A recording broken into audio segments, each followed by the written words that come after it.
this is John Atack. I think people probably know that because they've clicked on a button that takes them to a channel that says John Atack. So I don't know why I'm saying this really. And this is Mark Vicente, is that right? That's it. That's Yes. it.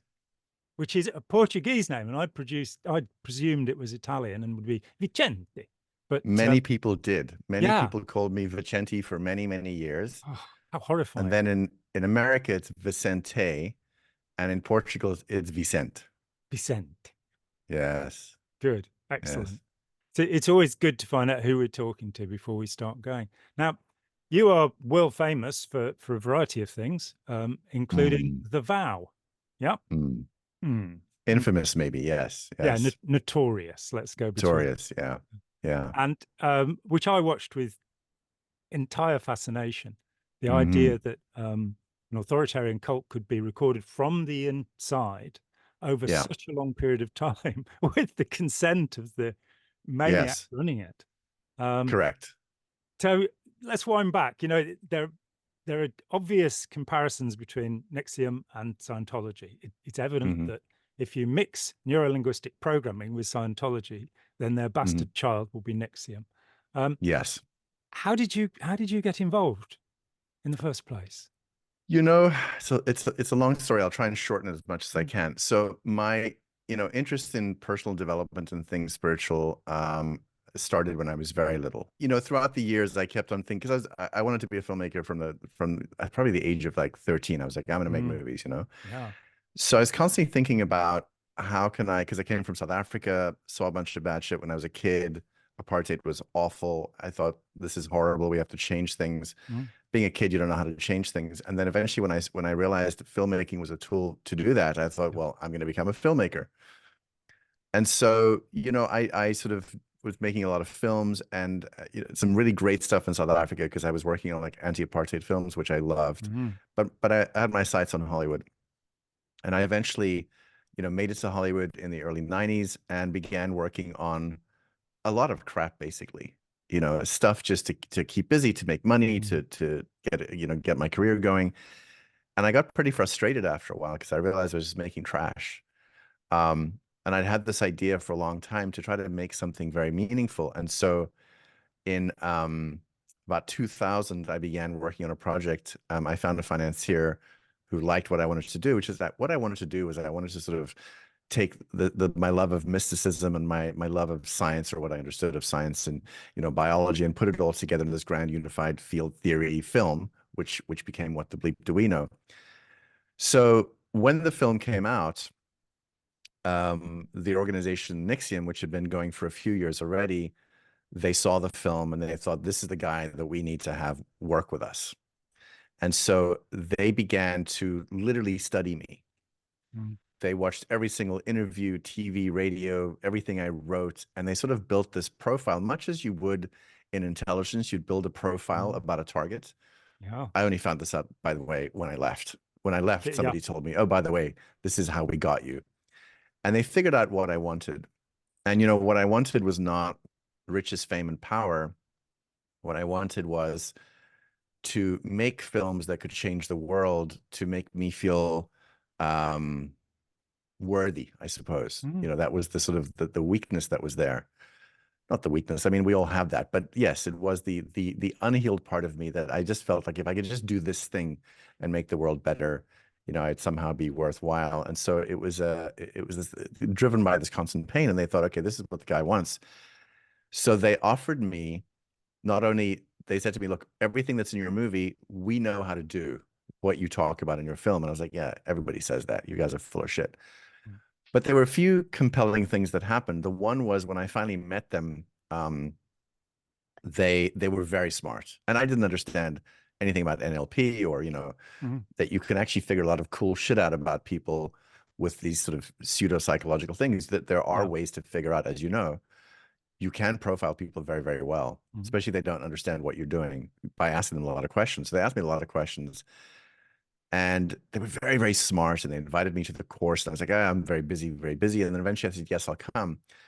And so what happened is during the course, our version, when I say our, NXIVM's version of auditing was this EM process, Mm. exploration of meaning, and I had some really profound shifts, like really profound, very fast.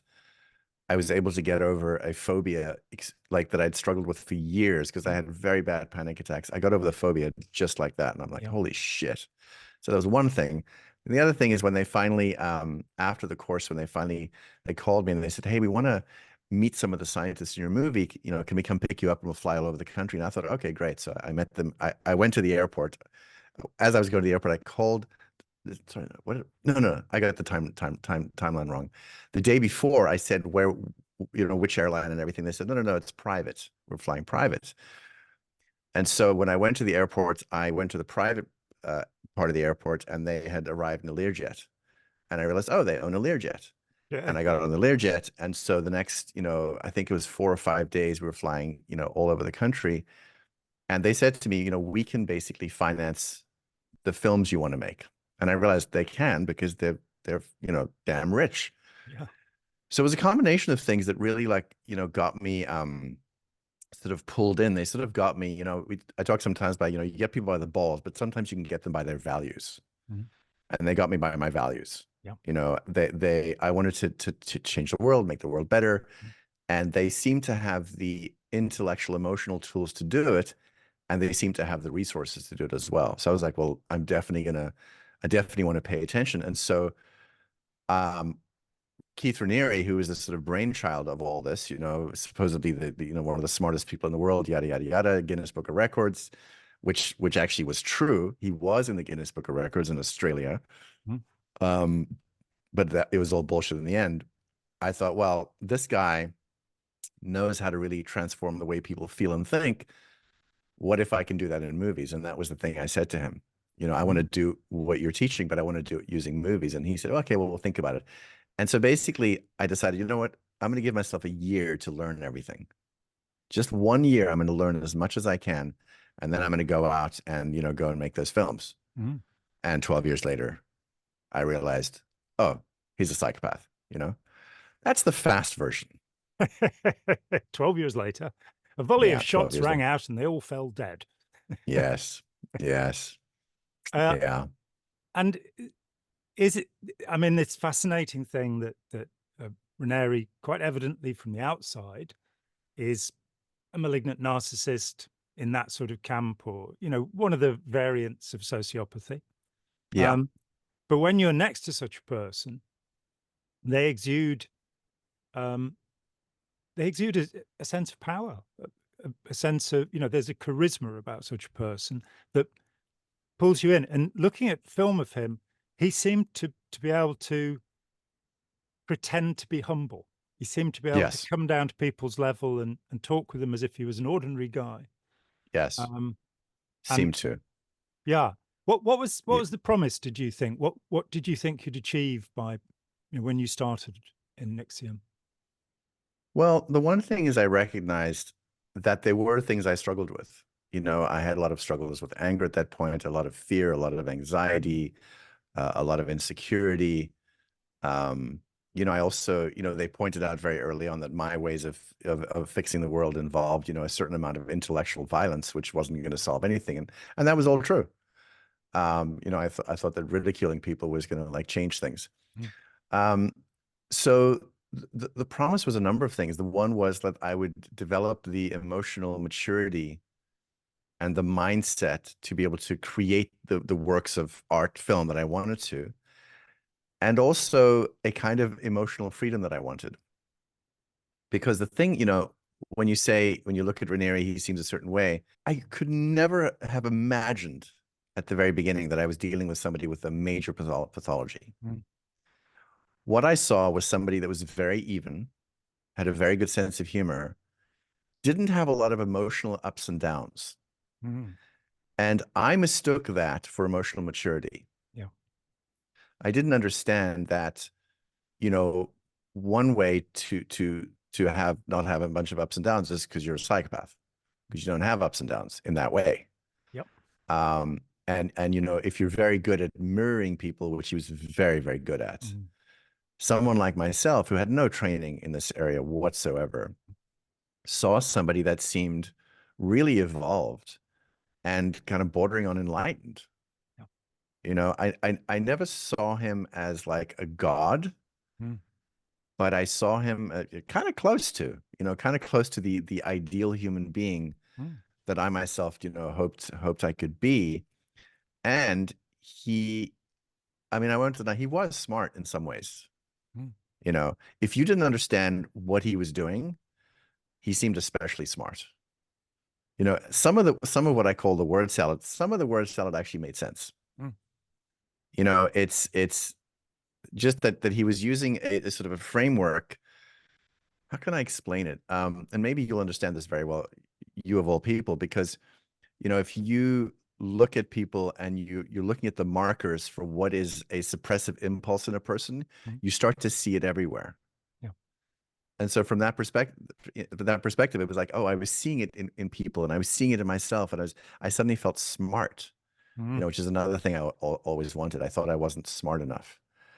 And I think with, you know, with NLP and some of the tools that I now understand more about with Scientology, you start to think you're very smart. Mm. You don't have any emotional intelligence. You think you do. You know, you're really infantilized. But you know, I thought I was developing these things. But I think my major misunderstanding was the emotional, um, I guess the lack of ups and downs. That he just seemed so even. Mm. And he seemed to just like never get tired, and he just seemed to have so much energy. Later I realized, well, he has so much energy because he's feeding off people constantly like a vampire. Yes. You know, and as And far as having so much energy, you know, that's not really true either. It's just that he was you know, he was sleeping when I was awake, mm. you know, and vice versa. I mean, let me pick up that point, the kind of spiritual vampirism that Mm, seems to be a real hallmark and a necessity mm, for most leaders of groups, that yes. they are exhausting the people around them. They're Oh, pulling the emotion out of you. So you are fatigued, you're weary, yes. and it, you know, often becomes a physical thing. In Scientology, you know, Yes. I was a public Scientologist, so I was not humiliated and abused. I was treated Mm, as a celebrity because although I wasn't making money, I was involved in the arts, and so mm, it's kid glove treatment. So I was fine. After I left 9 years on, I found that there were different layers here. Um, mm, mm, the kind of spheres of influence, the closer you got to Hubbard, the worse yeah. it got. And eventually I'd be interviewing people who'd come out and they'd say, well, I got 2 hours sleep a night. So Yes. the exhaustion is physical and emotional and, let's say, spiritual, psychological. And John, did Hubbard seem to have a lot of energy? I think the people around him saw that, but Hmm. again, he had an interesting sleep pattern. He seems to Mm, have had a delayed sleep wake phase, mm, as does the current leader, David Miscavige. So the people who will mm. sleep until noon. And he, I think he feasted off, you know, having people around him who didn't sleep to that cycle. So Mm, just as it was mm. with you, he was getting enough rest. You weren't. So that's interesting because Raniere said that he had, I can't remember if it was a 23-hour day or a 25-hour day. It was 1 hour off. Yeah. And he said, you know, because of that, the sleep and wake cycle keeps changing by 1 hour every day. Now I realized in the end it was probably a lie. It was just a way to make it so that, you know, you could excuse him for whatever. I didn't realize he was basically like screwing people the entire night, Yeah. you know, and that's why he was unavailable. You know, I thought it was weird because he's been up for like, you know, 5 days and now he's blah, blah, blah. You know, there's all this, it's so interesting that the stuff that we make okay. Yes. You know, I And think I think mm, a lot about that, you know? I think it is, if we could just teach our kids some kind of intelligent disobedience, as my friend Ira Yeah. Chaleff puts it, so Yeah. that we're brought up to be obedient and compliant, and it just carries on, and then you've got all of the group think of being part of a group, and Yeah. the red flags that should be warning you are minimized. And you know, when I got Yeah. into Scientology, the first week, I went to the Scientology mission in Birmingham. I like that, Scientology mission, and or franchise, as they were also known more accurately. And Yeah. I didn't have the pound to buy a copy of Dianetics, the Modern Science of Mental Health, or Mental Science of Modern Health, as I like to think of it. And Yeah. Yeah. so they gave me 2 magazines, advanced magazines, which told me I was a Buddhist, and it told me that Ron Hubbard was Maitreya, the future Buddha who will bring all of Really? humanity to nirvana. Which, by the way, he didn't. You know, he died. That prophecy proved to be untrue. But I immediately wrote to the Polytext Society in London and said, "Is this true? Is there such a prophecy? I've never heard of it." And they said, "Well, it's from the Book of the Great Decease. It's highly questionable. And no, it doesn't say he'll have red hair. No, it doesn't say it'll be 2,500 years. And no, it doesn't say he'll be born in the West." These 3 claims that Hubbard had made in a book called Hymn of Asia. And so my first contact with Scientology was a red flag. It was saying, no, the man's a liar. But Yeah. it's the people themselves seem so confident Yes. and so energetic, as you say, Yes. that they were just a great group of people to become involved with. Yes. They were largely university graduates. Yeah. Um, and you see the kind of Janus face that with all such groups, there's the outward public face, which is, Yeah. we are wonderful, you're going to have superpowers, you're going to Yeah. achieve everything Yeah. you want. And then Yeah. you've got what's going on behind closed doors, all the Yeah. shouting and screaming and bullying. Yeah. And the two are kept relatively separate. But as you get closer to the source of all of this, the center of it, then you know you come into more and more peril, and more, you know, having interviewed people who were slaves, but there's no other way of looking at it. They were Yeah. enslaved by Hubbard. They were working a 90-hour week. They didn't see their kids. They didn't eat properly. And they were Yeah. being shouted at on a daily basis, screamed at by this tyrannical monster who would go, Yeah. you know, an inch in front of their face, and his teeth had rotted in his head. So this was not a pleasant experience at all. Yeah. And he'd then Yeah.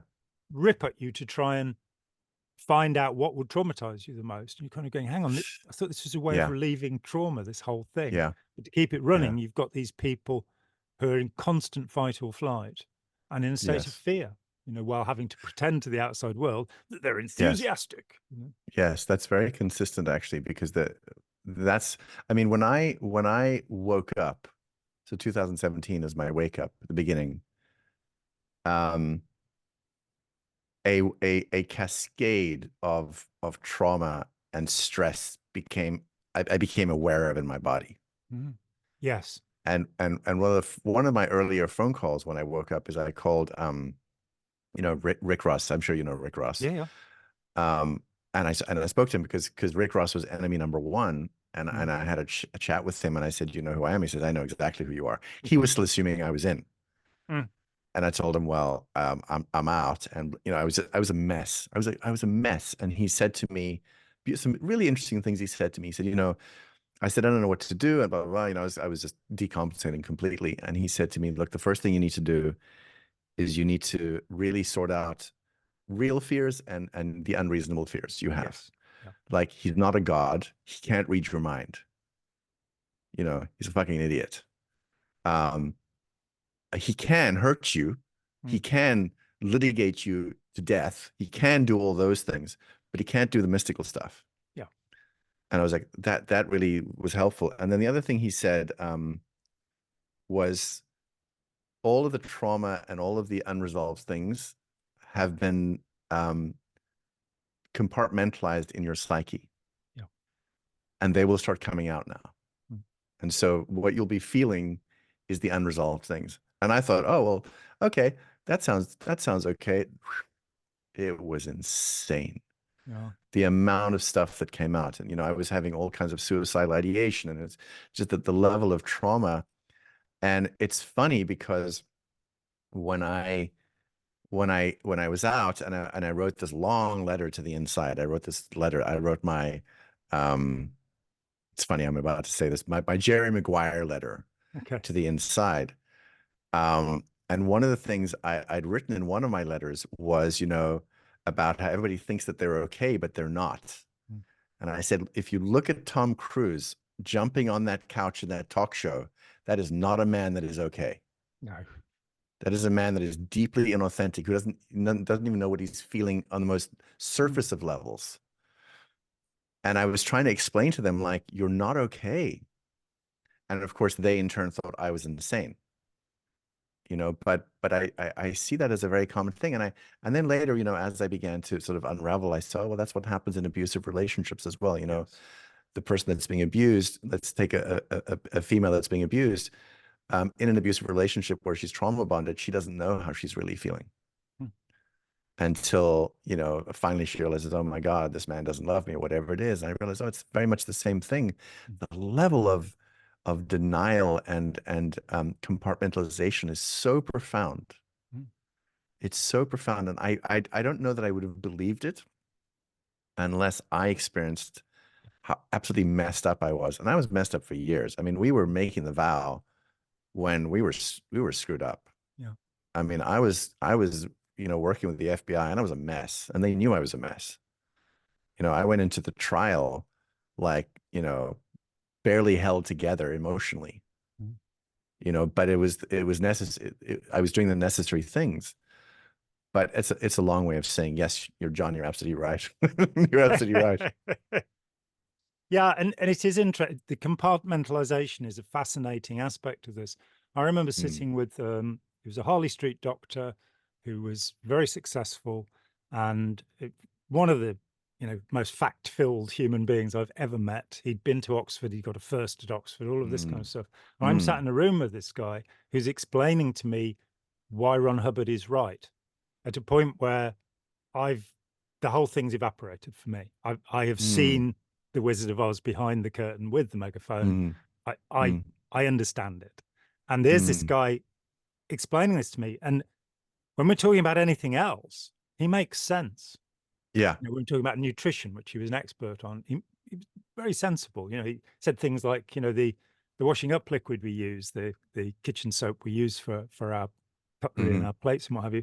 Nobody's ever tested what that does inside the human system. And that was like, well, Yeah. what a really interesting idea. We're putting this Yeah. petrochemical on our plates, which we're Right. possibly ingesting, and we ought to be careful Right. about that. But Right. so, I rinse things very carefully. Um, Yeah. but Yeah. that he moved into this other place, and what I Yeah. started to see was that it doesn't matter how clever you are, it doesn't No. matter how good your critical thinking is, you will Mm-mm. use that to buttress the stupidity of the doctor, Yes. whatever it is. Yes. Yes, that is totally true. And what I've begun to realize now, whether this is true, I don't know. I'm going to speak aloud as I figure this out in my head.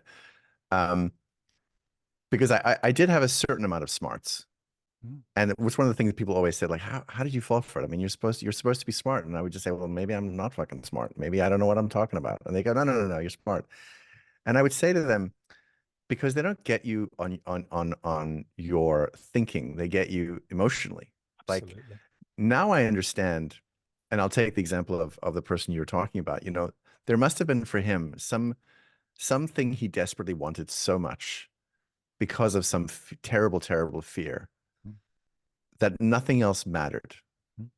And so I understand that. Like, if there's something I want, like, let's say, I don't know, let's say, I wanted desperately to be enlightened, to be, I don't know, I'm making shit up. Like, I wanted to be a godlike because of,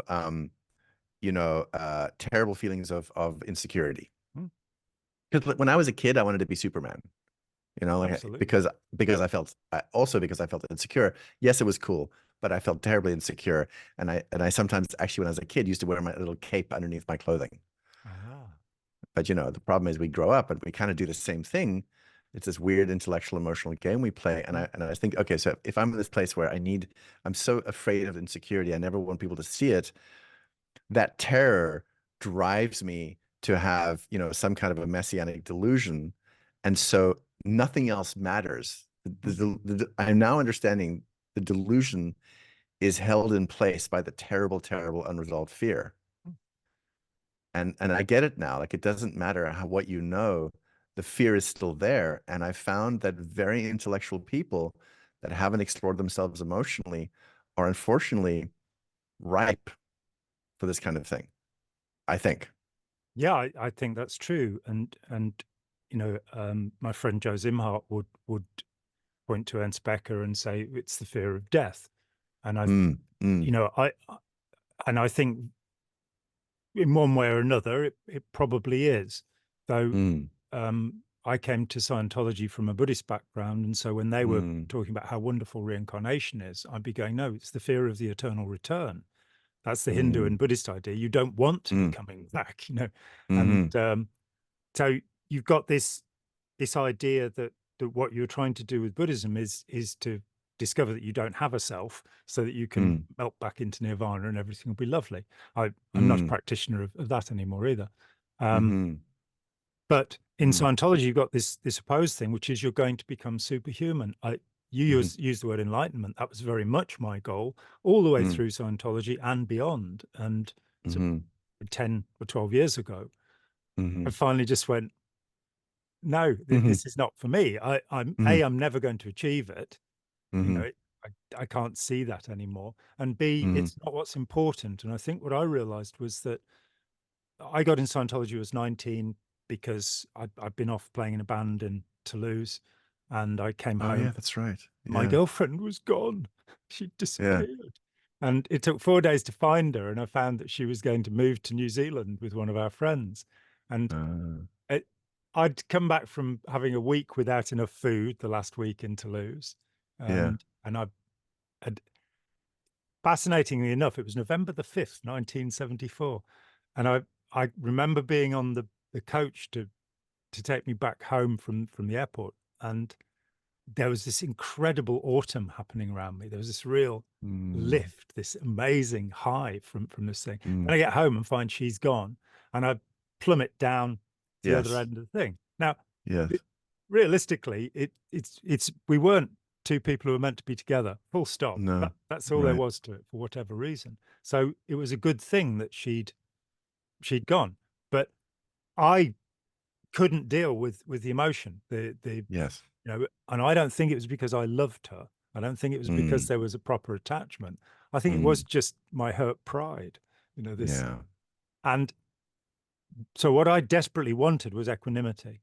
I wanted to not have those emotions. And you look back and you go, yeah, you're 19 years old and your girlfriend leaves you. You want to become a sociopath, so you'll never feel again.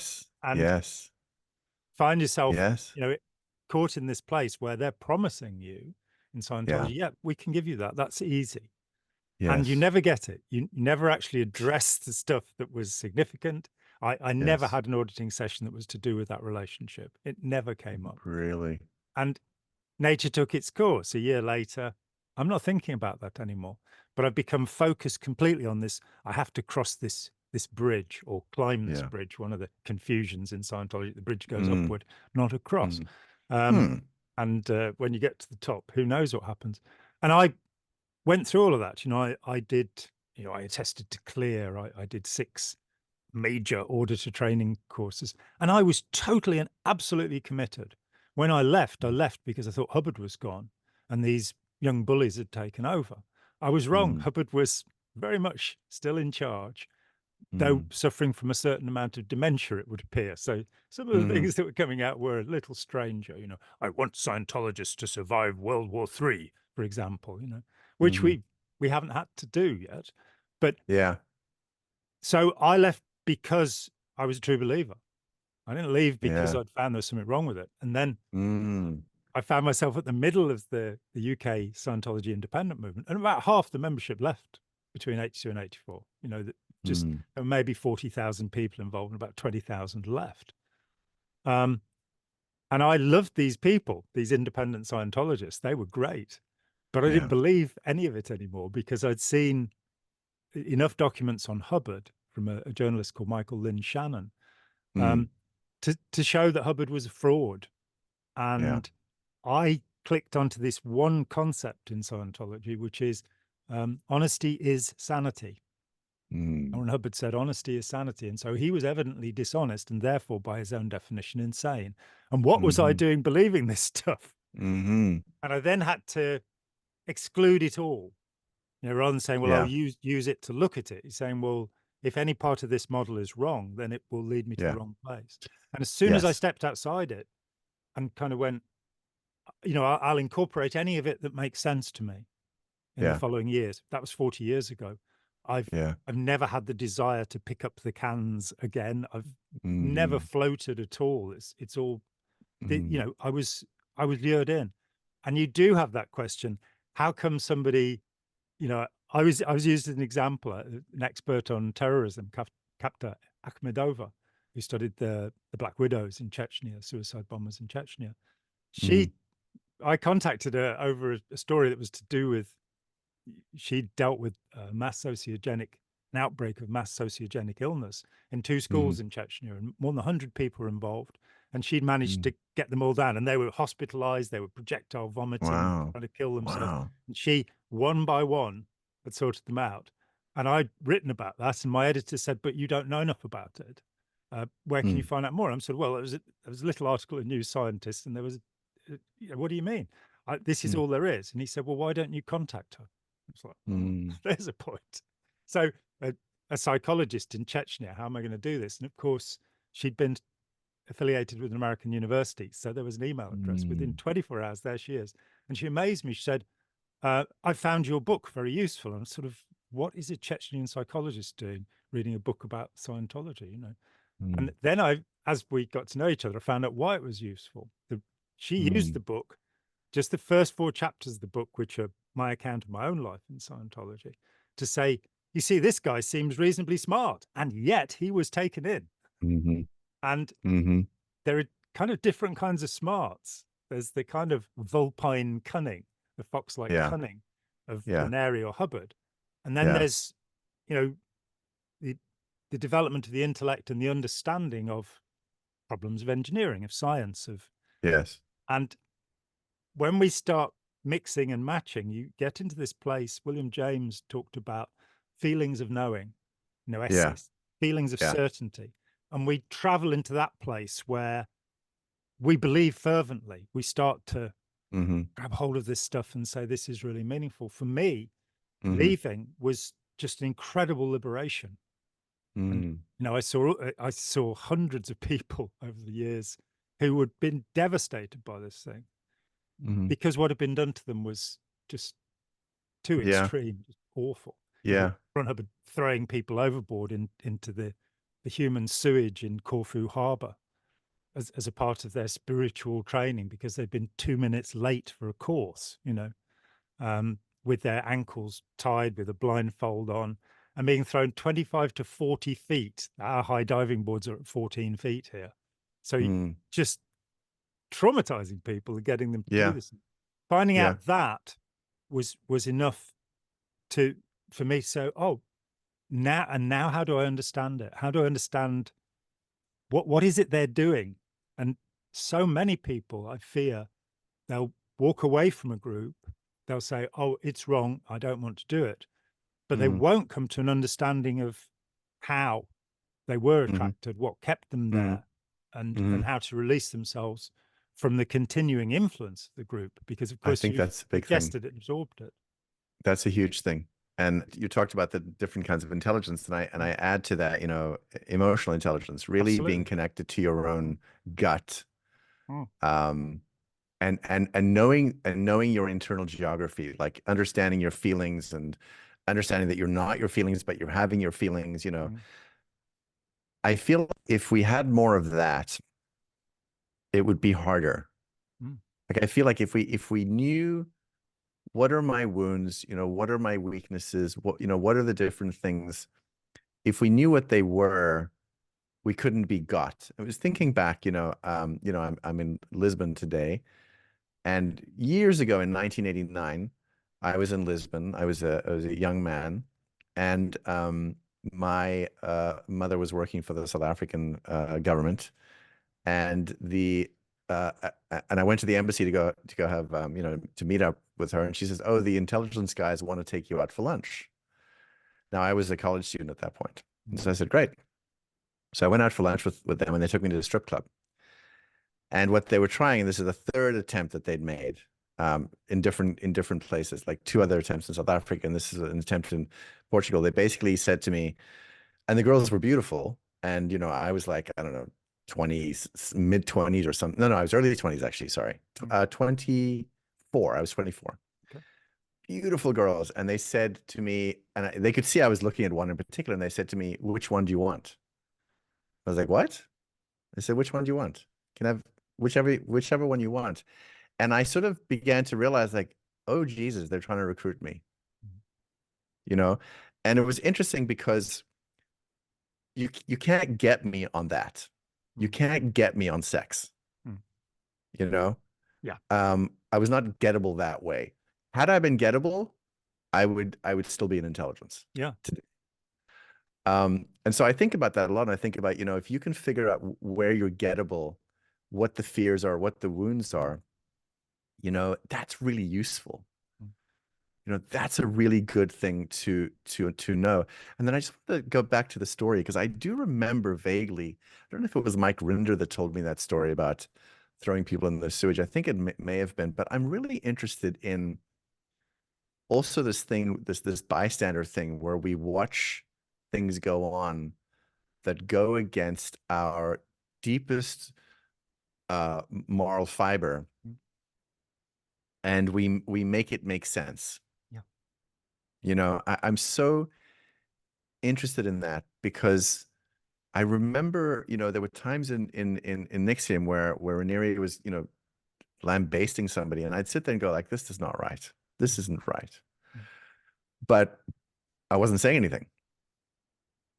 Now, towards the end, I was very vocal because I was like, I don't care anymore.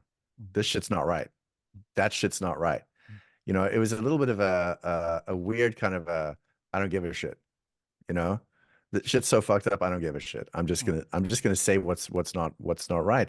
But I was really interested in looking back at the times in my life, and I think we've all done this. Times in our life. I mean, in school, you know, some kid is being bullied, and we don't do anything. And I understand sometimes we don't do anything because we don't want to be bullied back. And I've been in other groups as well where I've kept quiet because what I didn't want to have happen is the leader to turn his or her eyes on me in front of 1,200 people, because that ain't pretty. You know, so I would like sit there, and in order to make it okay to try and keep my moral belief intact, that I didn't think I was a piece of shit, I would then have to try to rationalize why maybe it's a good thing, why maybe it's okay. You know? So I think these kinds of things are such interesting things to think about, because as I think we explore our own morality and our values and we really get it, I think we become more bulletproof because like, oh, that's why I did that thing. That was the weakness, instead of denying it, because as I'm sure you've seen, I see people come out of, you know, NXIVM, I see people come out of other cults. They don't want to deal with any of this, like you said. And I look at it and I go like, I guarantee within a year they're back in another thing that looks exactly the same. Right? So often, yes. Pulse Yeah. hopping. And Yes. yeah, you're absolutely right. Understanding our fundamental needs and our vulnerabilities. I mean, Robert Cialdini, in his wonderful book Influence, he starts out by I saying, haven't read that. "Oh, Interesting. I haven't read that. put it at the top of the list." He's Yeah. because he's not talking from a point of view of necessarily malign influence. He's just saying how Okay. people are influenced. Okay. And his follow-up, persuasion, adds a seventh point to the 6 points he puts forward, which are very useful. But he says, you know, he started out wanting to understand this because he's a patsy. He said, you know, anybody can fool me into doing anything. And so I wanted to understand what was happening. And he came to a very useful understanding. All models we need to be careful of, but he's and that self-perception. I remember talking with a guy who'd been one of the 14 members of the Watchdog Committee, which was the actual ruling power in Scientology. They took their orders directly from Hubbard. And he was 19 when I interviewed him. And he and at least one other teenager had been involved in this. And he said to me after, you know, 2 evenings of clandestine interviews, he said, the great thing is, John, that we'll never be fooled again. And I just looked at him and said, no, the great thing is I know I'm gullible. I Yes. start from that position. And so Yes. when I take more time to consider information now than I did before. I'll go away and Yes. think about, well, what was I being sold? You know, was I Yes. being sold a product? Was I being sold an idea, a religion, a belief? Yes. And what was in it? What's in it for the other person? What Yes. and so often what's in it for them is that they had a fervent belief in this thing. It's now Yeah. fading. And Yes. to prove that they're right, they need to convert others. You see it in Yes. deflated born again Christians who've still got the glitter in their eyes, but Yeah. they don't feel good anymore. And they, you know, so No. they want it to come back. They want that euphoric experience, which again Yeah. is a very important component in Hmm. authoritarian groups. That in Yeah. Scientology, I started for a couple of years. Anybody that I talked with, I'd say, "What was it that got you hooked? What what Yeah. what was the actual event?" And sure enough, there'd be, you know, well, I was sat there doing training routine zero, staring at somebody, and I suddenly realized this. And you're kind of Yeah. going, so the realization didn't actually reinforce the technique. You came to a realization which, Yes. you know, may have had nothing to do with the technique whatsoever. Correct. Correct.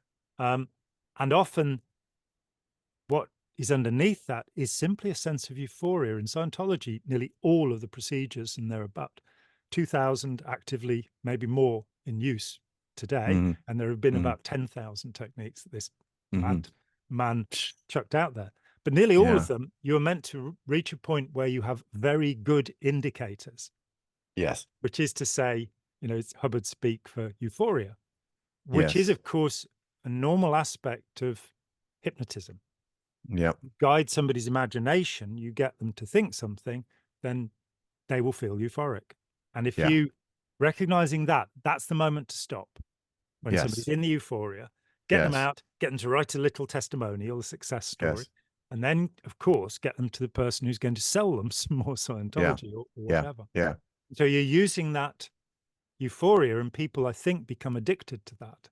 They Hmm. they and they start associating that with the, whether it's the EMs in Hmm. NXIVM or Hmm. auditing in Hmm. Scientology, Hmm. you start wanting more of that without Yes. necessarily having actually realized anything that will make any difference in your life whatsoever. The realization is Correct. usually Ron Hubbard or Keith Raniere Correct. was right. What they've said is true. Yes. Yeah, yeah, yeah. That's so true. And one of the things I've been really looking at recently a lot is this idea of euphoria, as you say, because you don't have to know, you don't have to know everything, but I now understand, and I say to people, if you find yourself so excited, so euphoric, so giddy because you found the thing, Mm. that thing you think you found is directly related to this yearning you've probably had your whole life because of some unresolved wound.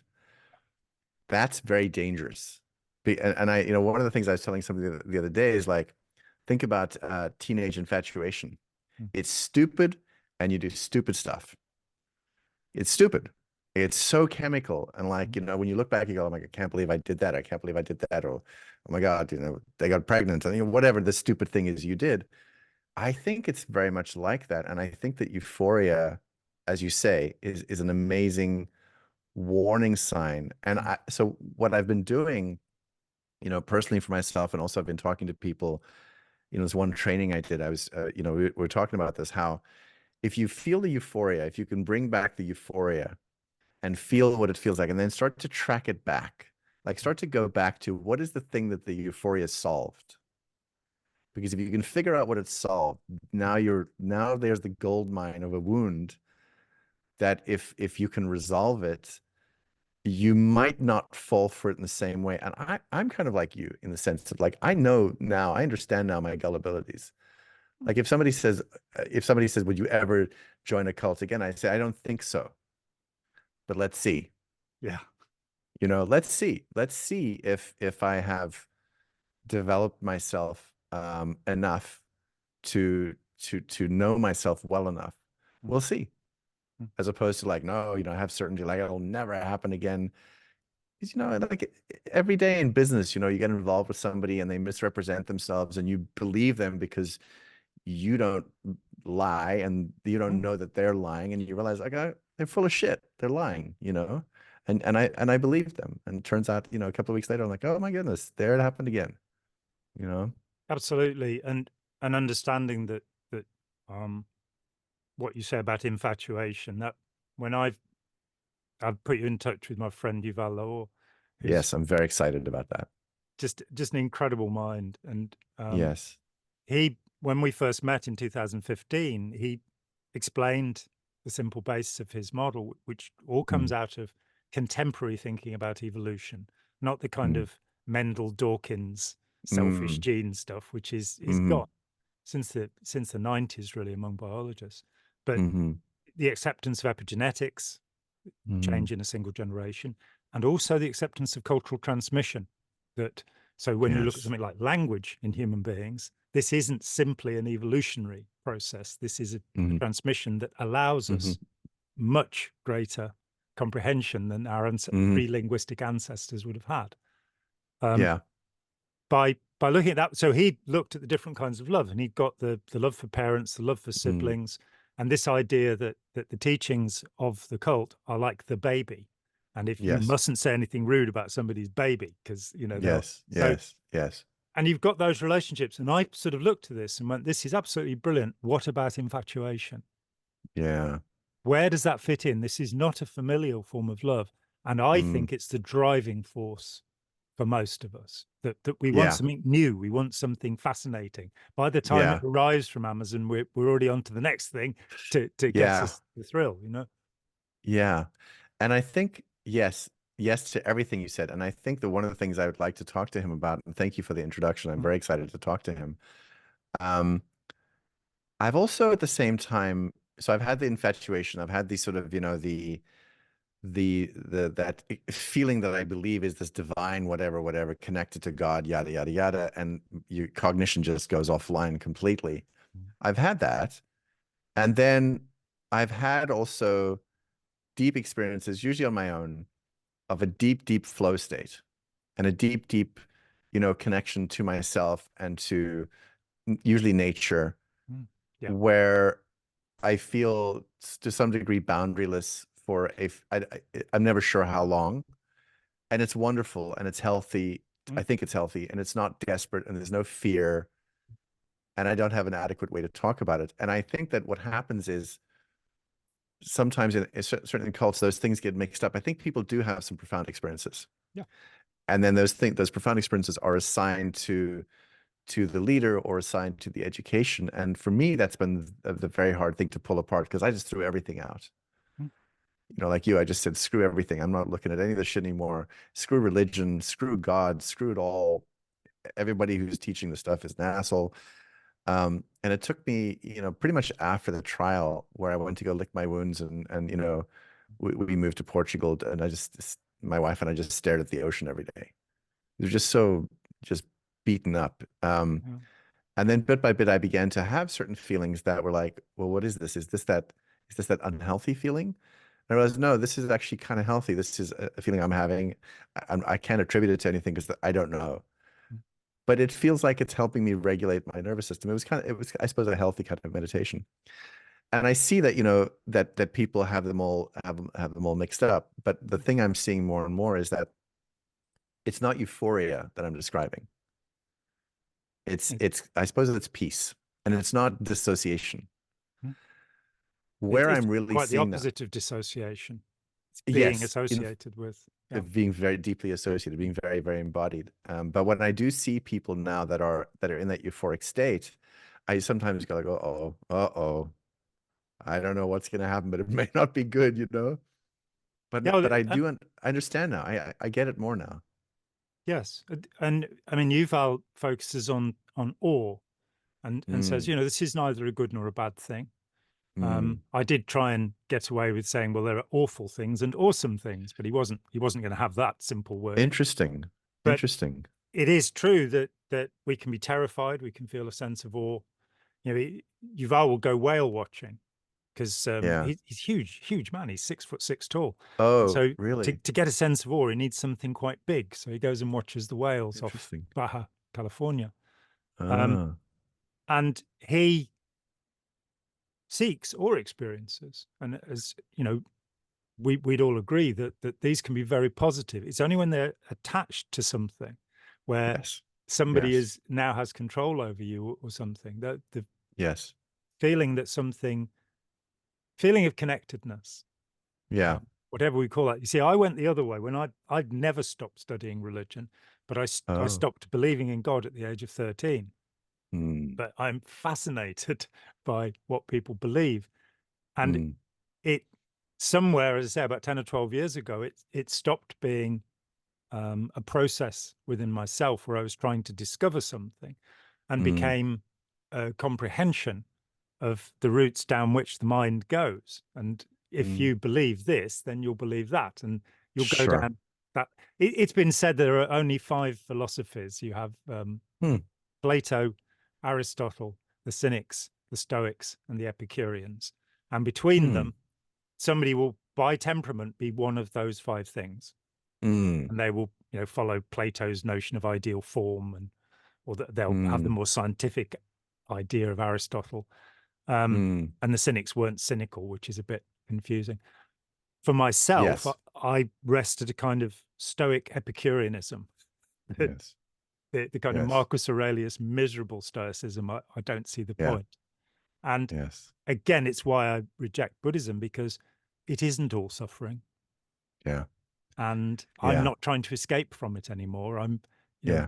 For me, the relationships that I have with people that's what's important, not my enlightened, my relationship with myself, but how I am with other people, and the acceptance that there'll be losses, there'll be suffering, there will be trauma. Yes. And if I Yes.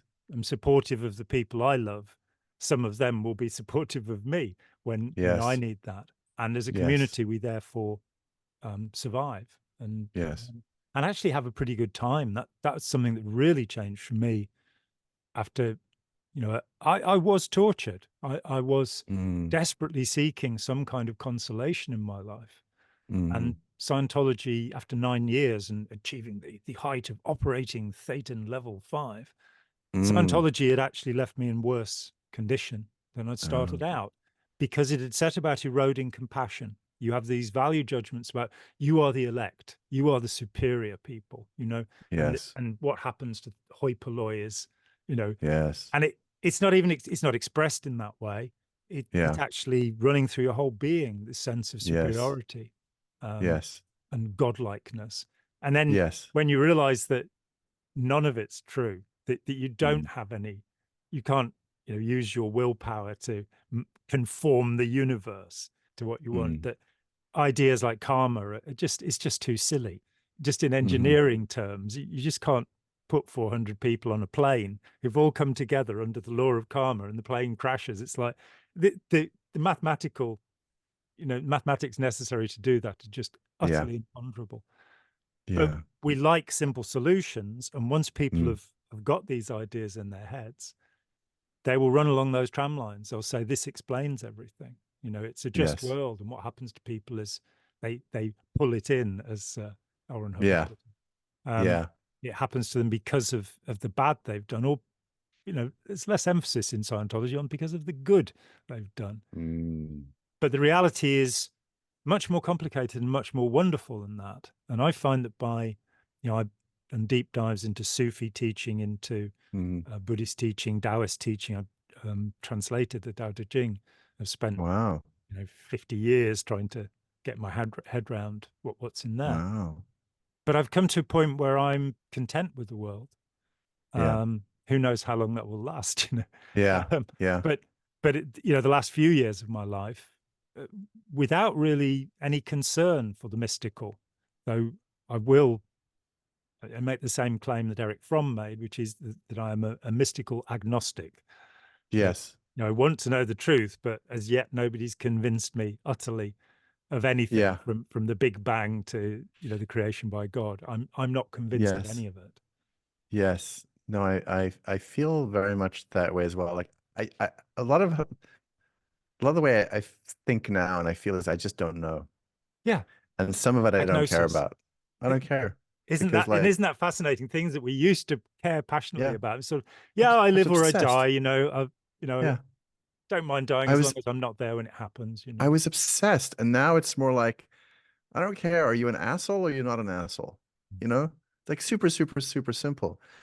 I'm interested in the sort of the biological mechanisms and thing of, you know, of that kind of that awe and belief, which is why, you know, talking to you, Yuval, is very exciting. But I also went like you. I felt like I got the answer, and suddenly everything seemed controlled, contained, made sense. There was no, you know, existential crisis anymore. Um, and it feels so damn organized, you know? And I understand why some people just really, really love like military precision and everything. There's something so organized about all of that, you know? Mhm. And then when you finally, you know, you wake up and you realize like I'm like everybody else, because I'm now convinced that what's happening is, you know, when you enter a cult, you're getting infantilized, and you start to the narcissistic cult leader seems to pull out of us these narcissistic yearnings as well, of being special, you know, of being the Yeah. loved ones, of being superior, you know. And certainly at the beginning of NXIVM, I felt a lot of intellectual superiority, a lot. Mm. You know, I look back at that now and I'm like, ooh, ooh, that wasn't good. You know, I really thought I had a lot of shit figured out. Mhm. And then all the mystery, there was no mystery really, because the mystery, I would try to make it work within this tiny, tiny structure of belief that I'd been given. Mm. So mystery was gone. When I realized, like, oh my God, I am, when I hit rock bottom Mm. emotionally, I realized, like, oh my God, I'm just like everybody else. This is incredible. After the, oh my God, my dreams are gone, blah, blah, blah. Yeah. There was something about just being human, Mm. which I always was. I was living the delusion that I wasn't. Mm. Just being human and just being like every single other person with the same struggles and everything. There was something so relieving about it, because I was like, I don't have to figure shit out anymore because I don't know. And there was something so freeing about it. And I love that. I love that now. I love people. I love talking to people that are open-minded, that don't have an answer for everything. You know, and or if they have an answer, maybe it's different from the one yesterday. So, you know, I've been thinking about it and I slept on it, and I woke up this morning and I think, well, maybe it's this way. Mm. You know, I don't know. I find that kind of refreshing, Yeah, you know. absolutely. Open-mindedness as opposed to the terrible restrictions that are imposed on you Yeah. by a belief system. For me, leaving Scientology, the first year that I left, it was pretty frantic. I was Mm, the harassment machine came out, and I hadn't mm, known anything mm. about that because we didn't. It was kept Ah, very separate, yes, and yes. so that was going on, and I was seeing a lot of distressed people. You know, they just the first 6 weeks after I left, 38 people wrote resignations after talking to me, Wow. and Wow. then I stopped counting. Wow. Um, but so it was, you know, it was a maelstrom. There was all of this activity going, but I felt quite serene because I no longer had to comply with Yes. the thinking of Ron Hubbard. I no longer had to think in Yes. those terms. And with time, of course, I came to see that his view of the world is simplistic at best. It Yes. really doesn't work. The things he's saying are true, aren't true. None of the Yes. fundamentals of Scientology is actually true. You know, the Yeah. idea that if you increase communication, you'll increase affinity always. And so yelling at people and punching them and shooting them, forms of communication. Hubbard himself said, bullets too are communication. That's not actually, Yes. doesn't, it's not true. And if that's not Yeah. true, Yeah. what are we left with? Yeah. So not having all of those rules and restrictions, and I've never joined any other organization, Mm, or, you know, mm. my Buddhism was always practiced at a distance. Interesting. Um, Yeah. Yeah. and coming to see, I recently, Steve Hassan and I wrote a chapter for a book that's on its way out about Yeah. psychiatry and Eastern spirituality. And I Mm, found myself in this chapter just listing the techniques that I used to bring about euphoria, and realizing mm. that all of the religions, you know, whether it's Yes. fasting, sleep deprivation, these are great ways of producing Yes. interesting states. Meditation, where you are staring at something, and so Yes. you'll bring on what's called the Ganzfeld effect. You will hallucinate Oh, because the yes. brain Yes. starts Yes. filling Yes. in. Yes. And davening, rocking backwards and forwards, drumming, every religion uses these techniques, and people who've undertaken these techniques think that they've had a transcendent experience, where in fact they've had a physiological experience. Because it doesn't, if you Stanislaus Grof, when he couldn't use LSD anymore, started getting people to hyperventilate. That becomes Yes. a technique within the Rajneeshis, who'd go hoo, hoo, hoo, hoo, hoo, hoo, hoo, Yes. until they Yes. feel dizzy. And Yeah. so you're actually inducing euphoric states and other Mm-hmm. states by these techniques. That doesn't mean that there is no God. Sure. I Sure. I've certainly not seen any evidence of God, and so I choose thus far not to believe in God. Yeah. I also choose Yeah. not believe in God, because it seems to me that some of the teachings that come around this are really quite fascinating. Some of the Yes. insights that scholars Yes. and rabbis and priests and fakirs have had are very interesting. Yeah. My decision when I left Scientology, however, was that 99% of what we're being sold in the spiritual realm is bogus. Yes. And as soon as somebody Yes. charges money for it, it's a con. As Mm. soon as somebody is Mm. selling you enlightenment, they're packaging it that way, then Yeah. there's something dubious about it. Yeah. Yeah. Well, God, I've been involved in so many groups that have, let's just say that NXIVM was not my first. mm, I've yeah, been involved in a lot of groups, and now the only groups that I enjoy being part of, honestly, are working on a film, and I'm part of a troupe for a few months mm, or a year, mm, and then the troupe disbands, and I'm part of another troupe. That's as much of a group as I want to be part of now. yeah, and I think that works. So, I mean, for me, the friendships that I have now, the profound friendships that I have over the years of coming away from this, there are some incredible people in this world, and Yes. having the privilege of talking to people such as yourself, and Likewise. sort of finding out more, understanding more. That it seems to be Yeah. a constant and wonderful process. It's Yes. somebody asked me the other day about how it was that I know what I know. That I've Mm. put Mm. date stamps on things when I'm talking and what have you. And it's Yeah. sort of, well, it's very simple. When I went to school, my curiosity wasn't killed. That's it, Mm. from my perspective, that our Mm. native curiosity needs to be encouraged. And when it is Yes. encouraged, years ago, this guy was saying that he envied my memory. It was about 20 It years is ago. pretty amazing. I have to say, your memory is pretty amazing. Well, thank you. That's kind. But I sat with him and I said, well, what football team do you support? And he Mm. told me, and I said, name the players on the pitch. And he named the Mm. players. And I said, well, that's why my memory works, Mm. because I'm interested. Right. It's like, Yes. Yes. I'm a fan of Yeah. information. Yeah. Still, this has been fantastic. I hope we can talk again soon. Likewise. Yes, let's do it. I mean, I have, other projects that are coming out, one this year, one next year. So we should definitely have another chat when those things come out. Yeah, that would be absolutely great. And I might pester you before then. Oh, pester away, pester away. Thanks. So, Mark, Vicente. Vicente, whatever. Vicente. I'm going to go with Vicente because that sounded like the proper Sounds good. Portuguese, and I'm Yes, all it for is. that. Good bit It of is. bossa nova in Portuguese. That's what we like. There you go. There you Great. go. Thank you very much indeed, Mark. Thank you, John. I appreciate it. Hi, John here. Thanks for watching. We'd appreciate it very much if you would click like, as well as subscribe, and click the bell for notifications.